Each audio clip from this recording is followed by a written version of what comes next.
Along those same lines, there's been, a lot of kind of vet bro drama in the last couple of years of, people coming on podcasts. There's been, Tim Kennedy, Shrek, a host of. Why does everybody call him Shrek? I don't know. I mean, that's his nickname, I guess. But John McPhee. Yeah. But there's been, even within our community, there's been here of late. There's been the Matt Bissonnette and Rob O'Neill infighting about who's lying and who's telling what. Like, they're not technically infighting. They basically both just publicly tell a different version of the same story. Yeah. Well, I guess you know what I mean? They're not actually going at each other directly. Yeah, it's all passive aggressive. Do you have an opinion as to why in the last couple of years? My only, I guess, speculation would be that like there's been so little combat in the last 10 years that it's like for the people who have made a living off of only engaging in that space, like how do you keep it relevant? I don't know. Like I don't know where all of this has come from in the last couple of years, because so much of it is nitpicking things that happened 20 years ago, and it's like, why now all of the sudden? I think it's because what people pay attention to. If I think it could be as easy as that. You and I both host a show on the internet, right? And you get as a creator, you get access to back-end data points, metrics, measurements, right? Downloads, thumbs up, comments, what is engaging with people and what isn't.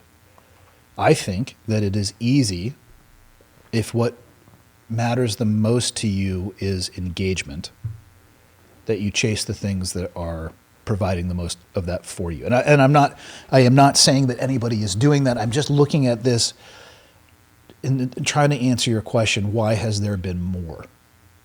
Well, if that's what's getting paid attention to, it doesn't surprise me. Is it a good look? No, it's not a good look. And I also think, though, that people have to take ownership over their algorithm. You and I see a lot of this because we probably engage with a lot of that content. The vast majority of people don't see it. Your algorithm is comprised of things that you engage with. And it's easy to say that, like, oh, this is random. And it's like, I don't think it's random. You keep flipping on videos that are like this, so you're going to keep being fed things that engage you on the platform because the platform is monetizing your attention. That's the whole game that we're playing here. So I think it could be a little bit because, things have slowed down from a kinetic nature, but I think it's just more of people seeing perhaps what gets more engagement and going down that pathway. Yeah. I mean, you had Tucker on your show. Yeah, Brent Tucker. Came out today, yeah. right? Yeah. I guess obviously I haven't listened to it yet. It came out this morning. Thank you for the support. You're real nice. You're a real good friend. Give me a minute. I mean, why isn't it playing now? We'll just watch that. Why is it not on the screen? Is there a takeaway? Like, how did that go? And did you guys? It went great. I haven't paid him back yet for him putting me in a hot tub. I did. We opened with, and I just told him, like, one day I will have sweet, sweet revenge on you. But it's not today, so don't worry about it. Yeah. One of the things, he had just been sued by Rob for $25 million. It's a defamation lawsuit, and we talked about it. And there is a takeaway from that episode, and actually there is a takeaway from Dan and Shawn and all of these stories. And Tim, tell the fucking truth, and you will avoid almost all of this. Yeah. Is there any, I guess, not premonitions, were there any things that came out of that episode that were surprising to you, or things that you didn't know? No, as far as, Brent is very good coming from the command that he came from. I would say that they're a little bit more close hold and guarded about a lot of the things that go on there. I don't know if that's better or worse. It is what it is. So he's very good at navigating, being able to talk about what he wants to talk about and kind of threading the needle on that. And when it comes to the lawsuit, it's more, I think, a little bit a matter of we're just going to have to kind of wait and see. For people who don't know, and not that I have an immense amount of experience in lawsuits, There's a process in a lawsuit called discovery, and that is a blade that cuts in two different directions. They get to ask a lot of questions of you, and you might be responsible for providing them information that you may not want to. But guess what? You get to ask a lot of questions too, and you can subpoena people. You can depose people under oath, on video. And so, if you think that the answer to stuff, we'll use Dan as an example. If you think the answer to silencing somebody, and again, those are my words, not necessarily his, but if you think the answer is to silence somebody by threatening them with a lawsuit, you better have your ducks in a row and your ass better not stink after you wipe. Because the discovery process, you're going to have to answer some real hard questions yourself. Is there any diplomatic immunity, lethal weapon-wise, from for Dan? Krugerrands. For Dan in that regard? Like, does he have any protections? I have no idea. Yeah. I wonder if there are some, like, because I imagine that, that there's a line somewhere where, because it's information that was gleaned from... Well, he couldn't share the information, obviously, if it was classified in nature, but I think he'd have to crack the books on the finances. I think if you listen to Dan's response, I think one of the things that Shawn might be incorrect about is that Shawn said that he was having Steve Aoki, he was paying him to play at his party. What it sounds like is they actually just bought tickets and went to a Steve Aoki concert. Like, that'll sort itself out. But those are the type of things that will flesh itself out in that process where you get to directly ask questions. So I think the finances, you might be able to, he probably could get an idea of net worth, and that, and then we start going back to math. We start going back to, what do you get paid? What are you worth now? Draw me this line for me. Like, how do you do these things? Right. But I think it's one of those, there's what's wrong, what's right, and then there's what's legal kind of thing is that, like, even if you can say, dude, you crushed it with a 60-some% average, how did you do that? It's like, I think he might have to answer questions, though. I mean, you might, depending on how much with a fine-tooth comb, I would start going back in timeline and be looking like, you can't tell me the exact information that you got in this briefing, but what briefings have you had along the way? And then I would start looking at information or briefings that had some level of proximity to it. You know what I mean? Like, I agree. But to me, I guess, again, that's where it's like we all know OJ killed his wife, right? Or, But if the glove doesn't fit, but that you must acquit. You know what I mean? It's like, it's kind of one of those things where it's like correlation, you can't doesn't prove causation. It's like, that looks like a duck, walks like a duck, but at the end of the day, like, if it's impossible to prove the information that you received in this briefing that influenced your trading decisions, which I think it would be, because you can't prove that information was disclosed then because it's protected. The long tail on that cat might be it exposes it to the place where you're not going to get reelected. Yeah. Which doesn't necessarily solve the overall problem, but it flushes a turd. Yeah. Yeah. From the lawsuit standpoint with with Rob and the Brent and the Brent podcast, that's obviously kind of a shitstorm, but it also seems a little bit symbolic in that $25 million. I'm assuming Brent doesn't have $25 million laying around. You have a helicopter, so clearly people think helicopters cost millions of dollars. I'm telling you right now, it was in the six figures. Yeah. But do you know what Rob's end goal is with that, or kind of? I only know what he has said, and that was and he has said this publicly, is a statement essentially saying he's tired of the vet on vet attacks. From my understanding, he is trying to get people to leave his family alone because people have been approaching his family, and I believe that he said that any money that actually does come from it is going to be donated, which honestly is a little bit of a weird one for me, because in the lawsuit he's claiming loss of income and a drastic reduction in his ability to make money. But then if he does make money from the person that he claims has a heavy hand in that, he's going to be giving it away.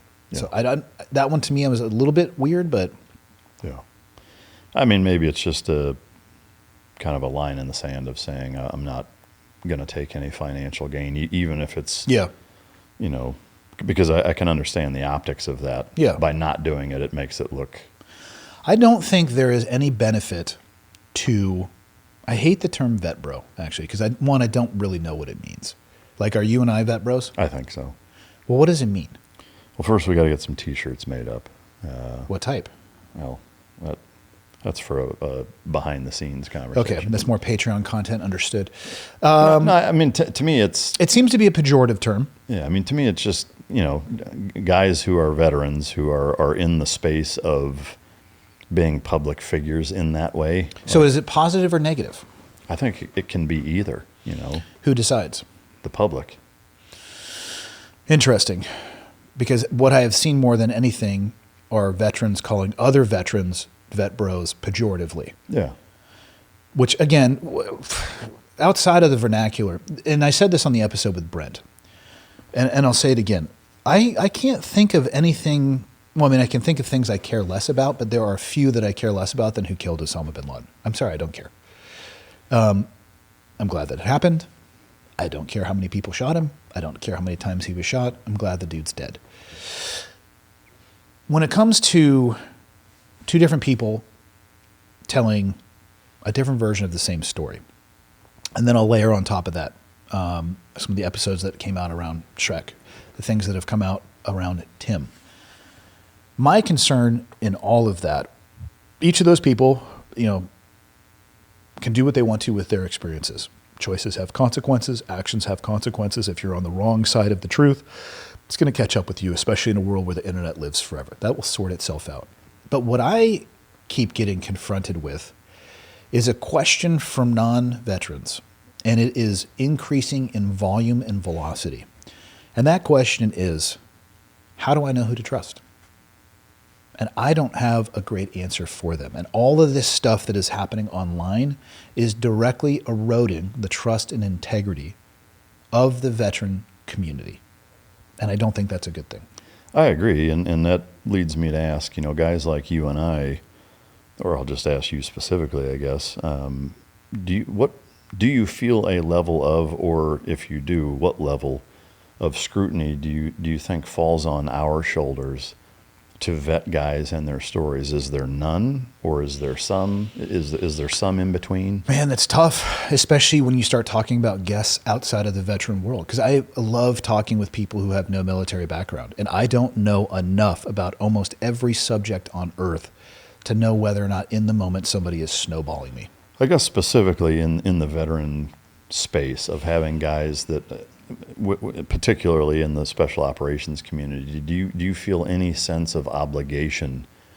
I may not be able to vet their story in real time, but I feel like I am obligated if I host somebody and then I determine later on demonstrably that what they said is either inaccurate or untrue, I have an obligation to address that, and depending on the level, either make a modification or pull down. You know what I mean? Like I can only operate off of what I know, but if I learn something in the future about something that happened in the past, now I do know. I didn't know in the moment, so now I have that information. I need to do something with it. Yeah, and in that case, have some sort of consequence of either making an addendum to that show or pulling it entirely or what have you. I'll go, Shawn had Tim on, and an example of somebody acknowledging that perhaps what was said on the show had a tenuous relationship to the truth is he made an adjustment to the thumbnail and added into the description, like some of the things that were said in here have been disputed and shown to be untrue. Yeah. Whether or not he pulls it down, that's totally his call, but he didn't know that in the moment. Other information came to light. He took action upon that. Yeah. Whether or not that was enough, I'll leave that for, viewers or listeners to make the choice.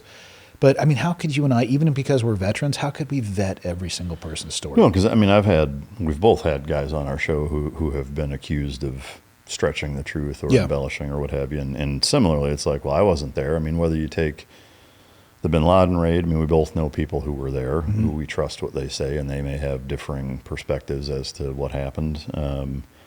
Or even like the Chapman stuff with Roberts Ridge, it's like, I think we've both received criticism for not calling out the SEAL community. It's like, well, first of all, I didn't realize I was the spokesperson for the SEAL community. 2, I wasn't there. And 3, like, who am I to gatekeep, every single story that has anything to do with, Yeah. any SEAL team member at any point. And I've also never hosted Brit, but if I did, I would ask him.